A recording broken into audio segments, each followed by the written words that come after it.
ok.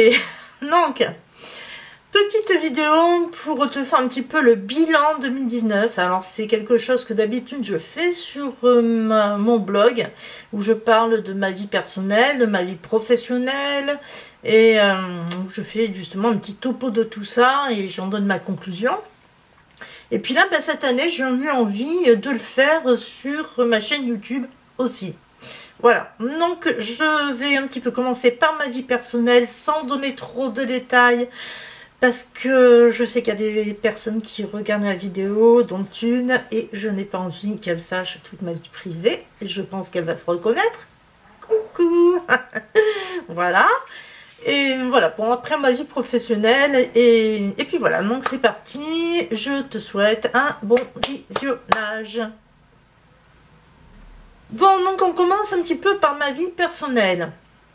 Alors, qu'est-ce que m'a apporté 2019? Qu'est-ce que j'ai fait? Qu'est-ce qui s'est passé? Quelles les conclusions je vais pouvoir en tirer? Enfin bref, c'est parti. Donc déjà, la première chose, c'est que oui, j'ai perdu du poids, voilà. Je suis contente de ce côté-là parce que je faisais quand même 100 kilos au départ. Oui, faut le savoir. Et que j'en fais maintenant 91. Yes, voilà, donc je suis vraiment contente de moi. Ça n'a pas été facile, hein. Franchement, ça n'a pas été facile. Il y a eu beaucoup de moments où je désespérais parce que je dis ouais non quoi, j'y arriverai jamais. Puis en fin de compte, à force d'acharnement, d'aller à la salle de sport pour oui, travailler mon cardio, de travailler mes muscles, enfin bon, en faisant pas mal de marche à pied aussi.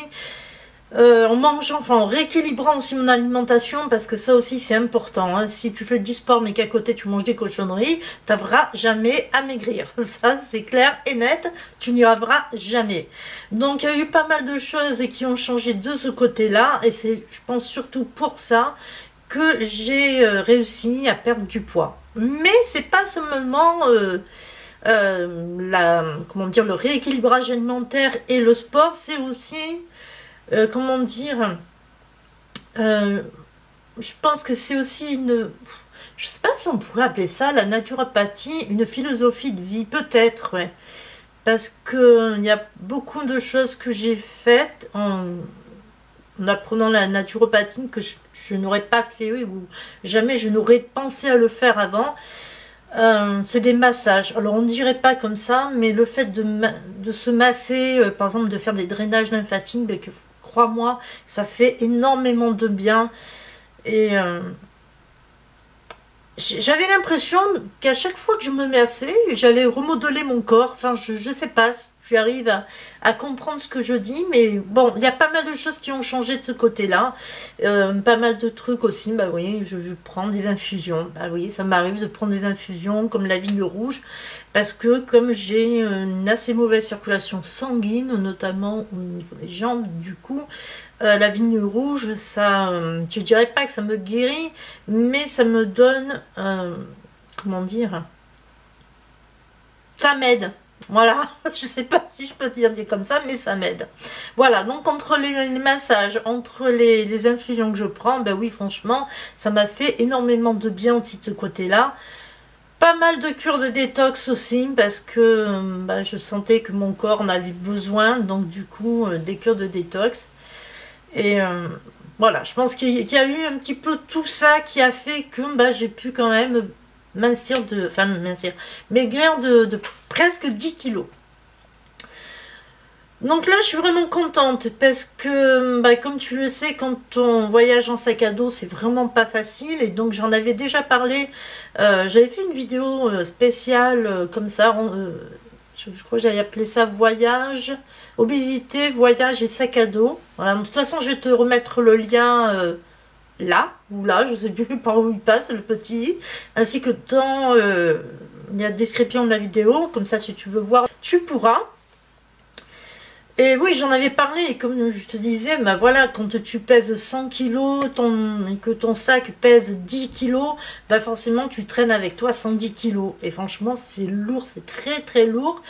et tu as vraiment beaucoup de mal à avancer, et il fallait absolument que j'arrive à perdre des kilos si je voulais continuer à voyager normalement, parce que il arrive à un moment donné, tu ne peux plus, voilà, tu ne peux plus, ça te fait mal aux articulations, enfin, tu es pas bien, tu traînes, et c'est pas le but recherché quand tu voyages.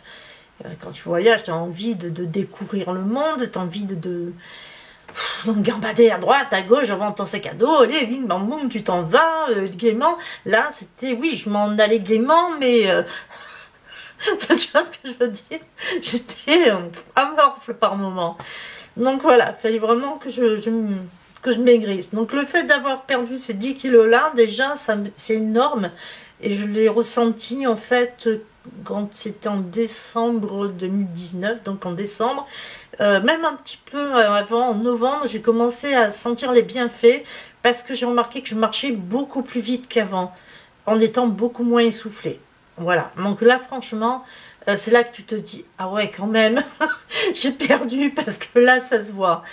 Et en fait j'ai envie un petit peu aussi de remercier, comment dire, mon coach sportif, Pierre, qui se trouve à la salle de sport Magic Form, à Souliès-Pont, parce qu'il m'a été vraiment de bons conseils. Voilà.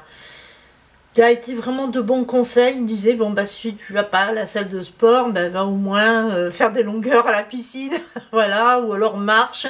Voilà, il faut toujours rester en activité. Il faut pas rester là. Tu te dis, non, je vais pas à la salle de sport, donc je fous rien. Non, c'est pas ça. J'ai pas le temps d'aller à la salle de sport, mais si je peux avoir le temps d'aller faire des longueurs après mon boulot à la piscine à Toulon, j'y vais. Voilà. Ou si j'ai envie de faire une petite balade, hein, même si c'est pas une grosse randonnée, mais une petite balade le dimanche, j'y vais. Voilà, il faut pas rester là sans rien faire. Donc enfin bref, il y a eu plein de conseils comme ça qu'il m'a donné, et voilà, donc ça aussi, ça m'a permis de me booster, de me motiver pour me dire, si tu as envie de continuer à voyager sereinement, il faut vraiment que tu t'y mettes vraiment. Je remercie vraiment mon coach parce que, oui, il m'a donné plein de conseils, plein de trucs que je n'aurais sûrement pas fait de moi toute seule. Ça, c'est une première chose. La deuxième chose, j'ai fait la tournée de Kenji Girac. Alors, quand j'ai dit j'ai fait la tournée, c'est pas vraiment toutes les dates. Au départ, je devais en faire 7. Au final, j'en ai fait que 3.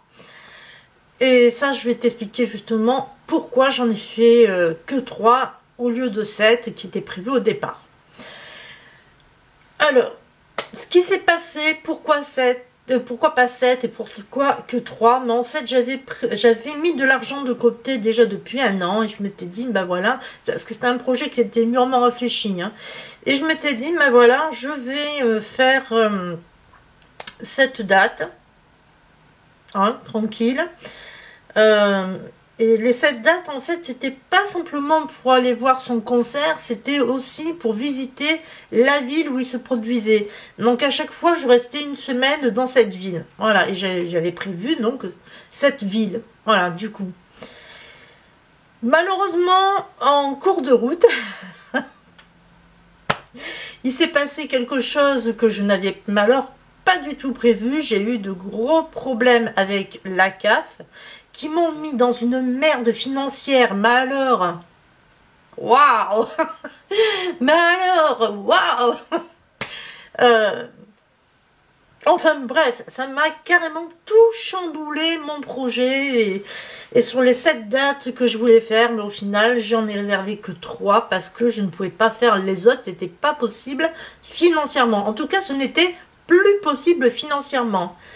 Voilà, pourquoi? Parce que comme ils m'ont sucré le RSA pendant 4 mois, exactement, et bien toutes les économies que j'avais faites pour cette tournée sont parties en fumée, et il me restait plus assez d'argent pour pouvoir faire justement les 7 dates.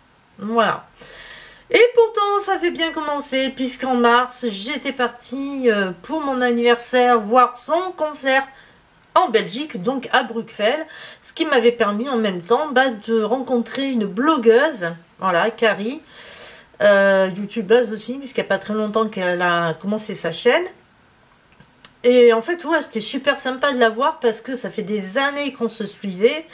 Et là, de la voir, comment dire, du passé du virtuel au réel, c'était vraiment quelque chose de franchement génial. Donc oui, ça m'a permis aussi de faire ça, voilà, là. Merci Kenji, parce que sans lui, la Belgique, peut-être que je ne serais jamais allée. Et là, bah voilà, donc ce projet-là, bah, du coup, s'est concrétisé avec une rencontre réelle avec Carrie. Donc ça, c'était la bonne nouvelle. Et puis en avril, donc du coup, bah, vu qu'il y a tout ce bric-à-brac avec la CAF, je vois ma conseillère du PSEDIS, je vois mon assistante sociale, enfin bref, je vois un peu tout le monde. Et tout le monde se concerte et au final, ben, ce qu'on me dit, bah, écoutez, si vous ne voulez plus, enfin, si vous voulez clarifier plutôt votre situation vis-à-vis de la CAF pour plus qu'ils vous en... Voilà, eh ben, il faut tout simplement créer une entreprise. Ah oui, d'accord, ok. Ouais, sauf que j'avais pas vu ça comme ça. Voilà. C'est vrai que j'avais en tête de créer une entreprise, mais pas comme ça dans l'urgence. Et pas avant d'avoir fait, en quelque sorte, mes preuves. Voilà. Bon, bah ok, donc me voilà en train de créer une entreprise dans l'urgence. Et en avril, l'entreprise est créée.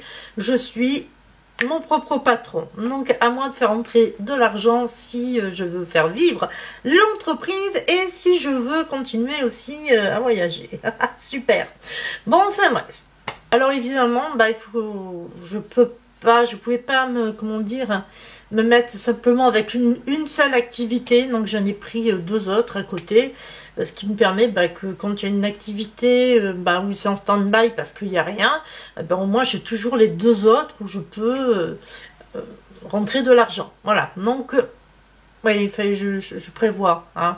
Je prévois, j'ai pas envie de rester comme ça pendant des mois sans rien faire, donc du coup, bah oui, je prévois. Voilà, donc mon entreprise est créée. Donc ça, c'est le côté professionnel. Puis en août, me voilà partie pour le Maroc. Mais ce n'est pas sur un coup de tête. C'est juste parce que j'avais eu un bon plan pour Marrakech et que j'avais mis aussi de l'argent de côté. Donc du coup, c'était quand même prévu. Hein, voilà, c'était pas sur un coup de tête. Donc nous voilà, moi et mon fils partis à Marrakech, moi au Maroc, là parce qu'on n'a pas fait que Marrakech. Et au départ, on devait partir un mois, voilà, parce que justement, je pensais faire Marrakech, Casablanca, Rabat et Tanger. Et au final, comme mon fils n'a eu que 3 semaines de congé, donc du coup, la dernière semaine du mois d'août, on n'a pas pu faire Tanger. Voilà, donc ça a été Marrakech, Casablanca et Rabat. Alors, qu'est-ce que m'a apporté ce voyage? Écoute, franchement, je ne regrette pas du tout d'être allée au Maroc. Je ne regrette vraiment pas. Ça a été une très belle expérience. Et ouais, je veux dire, c'est... je sais pas comment t'expliquer. En France, on a vraiment plein de préjugés par rapport à ce qui se passe dans les quartiers pourris, par rapport à ce qui se passe dans les cités. On voit tellement de la racaille faire n'importe quoi qu'on est persuadé, mais vraiment persuadé que là-bas c'est la même chose. On va arriver là-bas, on va se dire, oh là là, attention, j'ai peur, on va se faire agresser. Alors qu'en fin de compte, mais c'est tout le contraire, mais vraiment tout le contraire. On a été super bien accueillis, les gens sont chaleureux. À chaque fois, ça a été oh, c'est super, vous êtes au Maroc, eh bien, bienvenue au Maroc. Bon séjour au Maroc. Enfin, on n'a jamais eu de problème avec les Marocains, ou bien au contraire. C'est une autre vision après que tu as. Et tu te dis, mais franchement, les Marocains, c'est un peuple vraiment accueillant, quoi. C'est vraiment accueillant. Et pourtant, on n'est pas allé dans des palaces. Parce qu'il y a beaucoup de personnes qui vont aller tu sais, dans les clubs med, et les trucs, enfin comme ça. Non, nous on n'a pas fait ça. On est allé dans, bon, il n'y a que Marrakech, on est dans un riad, voilà. Mais on n'est pas allé dans des hôtels luxueux, c'est un petit riad où il y avait, je crois, 8 chambres, il me semble. Et c'était en plein dans la Casbah. Après, on est allé, bon, bah, à Casablanca, il y a eu la mésaventure du premier quartier, mais bon, voilà, je veux dire, on était dans un Airbnb.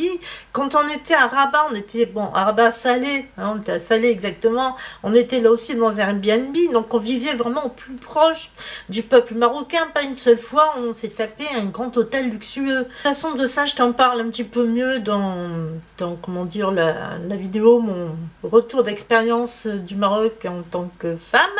Voilà, donc si tu as envie d'aller la voir, bah pareil, je te mets le petit qui se trouve ici, ainsi que le lien en description.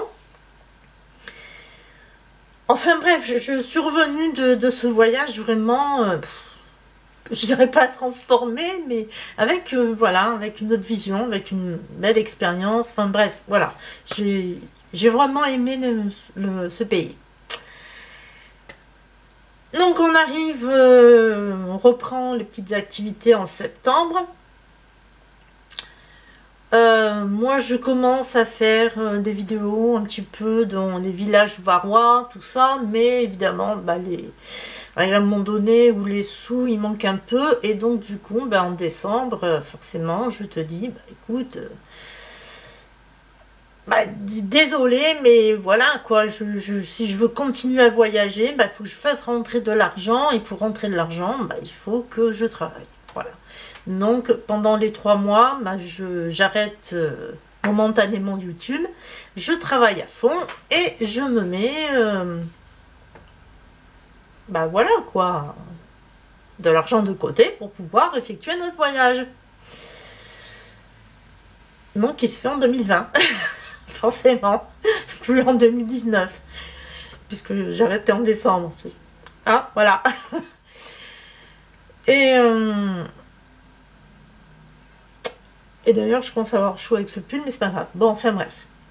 En décembre, donc, je découvre le City Guide Le Varois, où il y a pas mal de bonnes petites adresses que j'ai envie de découvrir et que j'ai envie de te faire découvrir par la même occasion. Et c'est là, je me dis, bah oui, il faut que je continue à travailler, que j'en mette un maximum de côté pour pouvoir non seulement voyager, mais aussi pouvoir découvrir les bonnes adresses. Si tu veux présenter des petits vlogs où tu vas montrer des adresses qu'on peut trouver sur Toulon, Sifour, je crois qu'il y en a une, il me semble, oui. Ou alors hier, bah oui, bah vas-y, gaiement, mais... faut que tu mettes de l'argent de côté pour ça. Donc, conclusion de cette année 2019.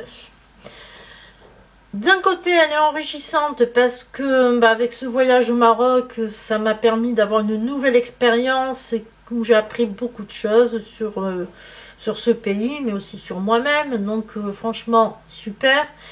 Deuxième truc de positif, bah, c'est d'avoir repris ce rééquilibrage alimentaire, en gros de m'être repris en main côté santé. Voilà, ça c'est la deuxième chose. Et la troisième chose qui est un petit peu plus négatif, bah, c'est ce fameux problème financier à cause de la CAF qui a perturbé mon projet des 7 villes où je devais aller voir Kenji. Voilà, ça a été la plus grosse frustration de l'année, ça a été ça. La vidéo est maintenant donc terminée, j'espère qu'elle t'aura plu. N'hésite pas à mettre un petit pouce bleu, ça me ferait vraiment très plaisir. N'hésite pas aussi à mettre un commentaire pour me dire ce que tu en pensais de tout ça. Et j'ai envie aussi de savoir un petit truc. Quelles sont les vidéos qui t'ont le plus plu sur ma chaîne dans l'année 2019? Ça franchement, ça me plairait bien de le savoir. Et puis, bah écoute, si tu arrives à peine sur ma chaîne, je te souhaite évidemment la bienvenue. Et pour ceux et celles qui arrivent par hasard sur ma chaîne et qui ont vraiment envie de s'abonner parce qu'ils trouvent que mon contenu est génial, n'hésitez pas. Et écoute, je te dis maintenant à bientôt et pitou pitou, bye bye.